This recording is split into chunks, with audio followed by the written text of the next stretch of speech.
grab a pen and pad. You're listening to the Take Notes with Kiki Barber podcast. Your host, Kiki Barber, a wife, mother, entrepreneur, educator, and author, shares her experiences, expertise, and advice that you can apply to your own lives. Hello, and welcome to Take Notes with Kiki Barber. I am your host, Kiki Barber, back with another episode today. This week, we're going to be talking about credit, and I'm going to give you guys one of the hacks that I use for credit. It's not really a hack. It's just, knowing how to utilize your credit card without it affecting your credit score. Or if you wanted to affect your credit score, you can increase your numbers from, month to month or reporting time to reporting time.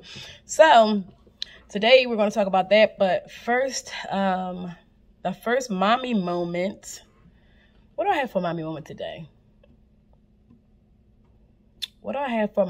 today? Today I'll talk about, I guess I'll keep it all with credit. Sometimes we as parents, we want to do the best and give our children the best. And one thing I did not do when it came to my daughter with college is do the Parent Plus loans. I would much rather give her cash. I would much rather pay the bill at the end of a semester as opposed to do the Parent Plus loan. That was just my preference or my choice. I know some people who have done it and their children, didn't finish school or didn't want to go to school or to change their minds in the middle and they were still stuck with this Parent Plus loan. That's just my preference. To each his own. Yes, we want to get our children through college. And if you don't have cash, that's another option that you want to go or a way that you could go. I chose to do cash. And, I would still do cash again. And also with that being said, with children, they'll call you every once in a while. They need some extension of credit. I don't co-sign anything for anybody. I will help you get your credit together. I will help you fix whatever you need to fix. Make you a co-signer on my card. Yeah, you won't get the card though. You could be a co-signer on my card or an authorized user, I would say, not a co-signer, my bad. You would be an authorized user, could be an authorized user on one of my accounts, but you would not get the benefits of using that account. The only benefit that you would get would be to have my credit, on-time payments, the history of the credit, how long it was. You'll get that to your benefit, but you won't get the actual card. And I will do that. That's the extent I would go through. That's the only extent I would go to help one of my children with their credit, is to let them piggyback off of one of my cards. But as far as co-signing, as far as Parent Plus loans, I personally just don't do that. But I will save and give you money toward a bill or something like that. But I just feel like the parents' credit has to be together at all times just for important things in case something happens or a downfall or you're the only person that has to carry the load. You cannot have your credit messed up by your child because sometimes your child does not know. They're not, savvy when it comes to credit or responsible enough to handle credit. So you have to handle your children in different ways, but for different strokes for different folks. So that's just my stance on it. And, that's just my stance on it. So to each his own. So we're going to jump into the nitty gritty of it all. I'm going to give you guys a few hacks on how, not a few hacks, but one hack that I use in particular for credit card usage. And a lot of people, if you are new to credit and you don't understand it per se, and you're just like, I'm trying to get this credit score, but it keeps going down, it keeps changing, it keeps shifting, I don't know what to do. Here's one of the things that I use all the time, and I still use it to this day. But when I was new to credit, I definitely used it because it was like a 101 type thing where I could follow it and it produced great results for me. So I'm going to share my screen real quick. And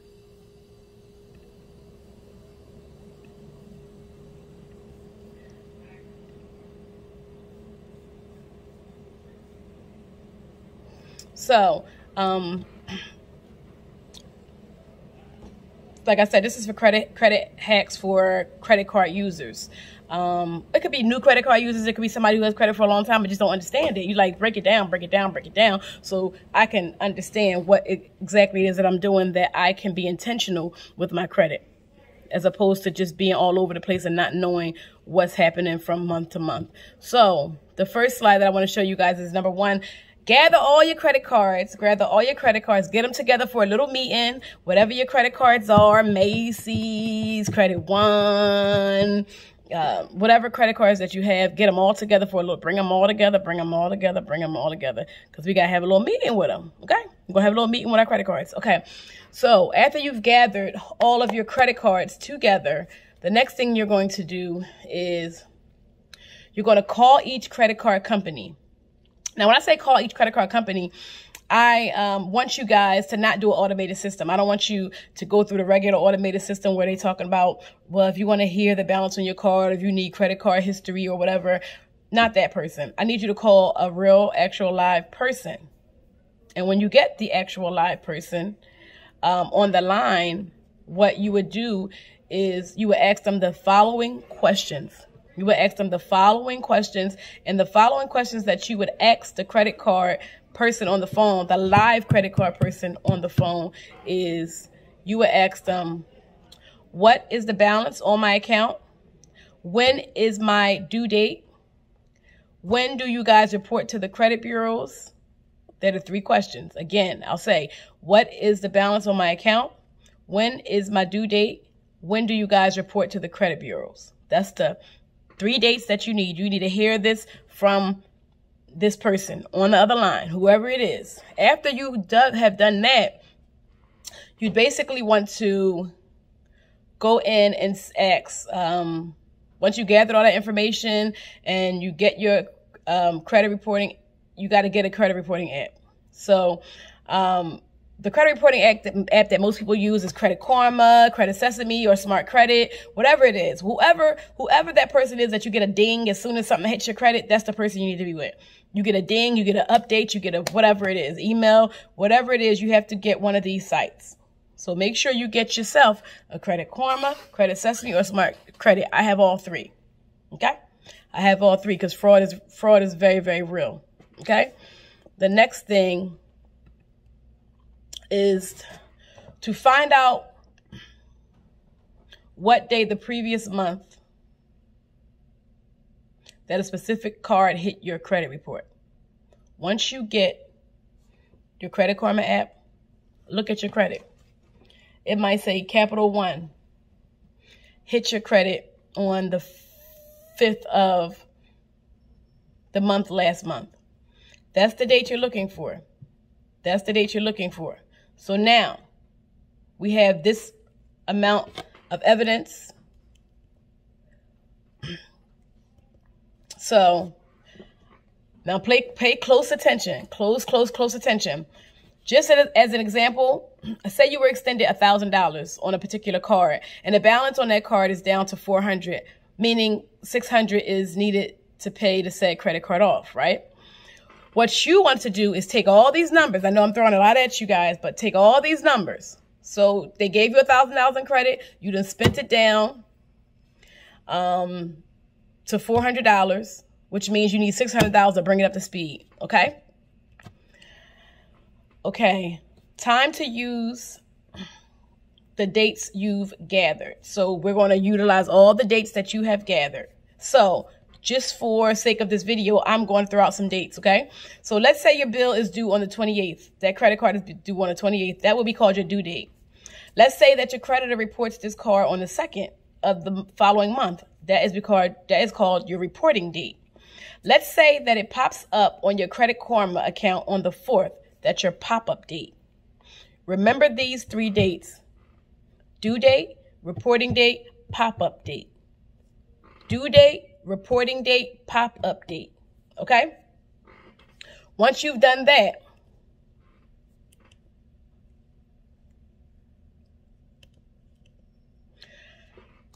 dates to remember in figures. So the 28th of September, the bill is due. October 2nd, it's reported to the credit bureaus. October 4th, it pops up on your account for the credit bureau. $1,000 of credit was extended to you. Credit used, $600. You use $600 worth of credit, which means you have $400 left on that card. What you need to pay and when you need to pay it. You need to pay this bill on the 28th or before. On the 28th or before, however you choose. When you need to pay at least $350 to keep your usage at 25%. And if you want to not just keep your usage at 25%, but you want to actually make your score go up, take it under 25%. Take your credit, take it to 18 to 20% usage instead of 25. So you need to pay at least $350 on that card of $1,000. Okay. That'll bring it 25. That'll bring it down to 25%. And then if you want to pay more, pay more and take it down to 19, 18%. And then that's when you'll see the points increase. Okay. If you keep paying it and you want to say you want to stay at 25% usage, then your score will be the same. It won't go up, it won't go down, but it'll stay the same. But if you want to add some points, always go below it. Okay. Okay. When you can use your card. This is for when you can use your card. Keeping in mind with the dates that we have. Okay. You can use your card after the pop-up date, which in our case is the 4th. So now you take the 4th and the date that is due of the 28th. Okay. And that tells you which dates you can use your card freely. So for sake of illustration, you could use your cards from the 4th to the 27th of the month if you paid down to 25% on the 28th. And wait for it to hit your credit the following month. Wait for it to hit your credit the following month. Okay? So you can use your cards from the 4th to the 27th freely as long as you pay it off by the 28th. If you pay it off by the 28th, the end of that month, it'll report to your credit bureau on the 2nd. On the 4th, you should see something on your Credit Karma account that says you paid your card. It hit your credit report. So you're out of the clear. Most people make the mistake of, oh, I paid my card. I was doing the 20th. I paid my card. And you don't wait until it actually hits. They actually report it to the credit bureau and then it actually hits your credit. You just go ahead and think you paid it off. I'm going to use it. That is the mistake that a lot of us make. That is a crucial time to just wait. There's a waiting period. Just because you paid it on the 28th don't mean go out and as soon as it hits your thing on the 29th or 30th to go use it. No, sit there from the 28th all the way until at least the 5th of the month, of the next month. Use it, pay it off. Don't touch it from the 27th to the 5th. Again, use it, pay it off. Don't touch it until. So that's how you have to do it. Most people say, I paid it off and I'm going to use it. I'm going to pay it off. I'm going to use it. That's not how it works, sweetie. It has to look like you are not abusing credit. It has to look like you know how to use credit. It has to look like you're able to not exert your credit cards every single month because now you are, what is it called? You are a misuser of credit, but you are also, in the creditor's eyes, you are deemed as a risk. You are a risk. Okay? So if you see your credit like that and they're like, oh, we're not loaning to you. You got all these inquiries on your credit, keep trying to get credit, and then you use all your credit cards down to a 0, and then you pay it up a little bit, and then before the time it hits your credit, and you're like, oh my God, I didn't even hit my credit last time I paid it off because you didn't wait for those dates. You didn't wait for those dates. You paid it off and used it right again. They don't see that. All they see is the time that the credit report is reported to the time it hits your credit. They don't see that you paid it on the 28th and you use it on the 29th. None of that gets reported. Your credit cards have that. The credit bureaus don't have that. Okay? So that is basically one of the hacks that I use, and I'll show you guys a whole lot more of the credit hacks that I use, but that's just one main one that I do use, and I wanted you guys to be aware of it, that you can have credit, you can do good with credit. You have to learn how to use it and educate yourself on how to do so. And once you educate yourself, you won't be stressed out with your credit score going up and down and how can I afford this and how can I afford that. If you know how to play the game, you can have whatever it is that you like. You could do whatever it is that you like, and you can move however you want to move out here. But credit is better than money. It's better than money. Once you get a certain amount of credit, you don't have to use your money for anything. You use everybody else's money and just let your money sit in the bank and pay it when it's supposed to be due. You know, that's how a lot of people do it. Let your money stack up. Let your money do what it's supposed to do. But when you have credit, you utilize that. But you have to utilize it, and it has to be effective. An effective way that you utilize it, and you have to be smart about how you utilize it. You can't just be willy-nilly out here with credit, because credit will land people a bet in a whole boatload of debt, and they'll be sad for the rest of their lives trying to get out of it. And then once you become savvy with credit, you'll realize that all credit is not good credit. You'll start looking at interest rates. You'll start looking at all of those percentages and things like that. Like, what? 30%? No, I'm good. You'll wait. You know, you'll be able to get the car at the rate that you deserve. You'll be able to get the house at the rate that you deserve. If not, they're going to put points on top of points on top of points just because they're giving you credit, and because you are not a good steward over your credit or over your finances. They feel like you want this bad enough that we're going to charge you 5 points on this. Who wants to keep doing that? Who wants to keep doing that? It's time for us to wake up and start doing things a whole lot better. It's time for us to just do better now that we know better. You know, you can have better. You can start from here and go to there. It's not a whole wash. But the moment you start educating yourself and you start doing accordingly and applying the nuggets that you have, you can make your life a better place. You can make your life better for you and your family. You can open up so many opportunities for your family and your loved ones and your children and, you know, everything. But you just have to educate yourself. Educate yourself on what it is that you're doing, and be strategic in where you spend your money and how you spend your money and how you pay your bills. Be very strategic. Okay? So that is basically it. Just wanted you guys to keep your utilization rate 25% or below. 25% or below. And if you can't afford to pay that credit card off by the end of the month, and you know, man, I know I'm not going to be able to pay this whole thing off, don't use it. That means you can't afford the credit.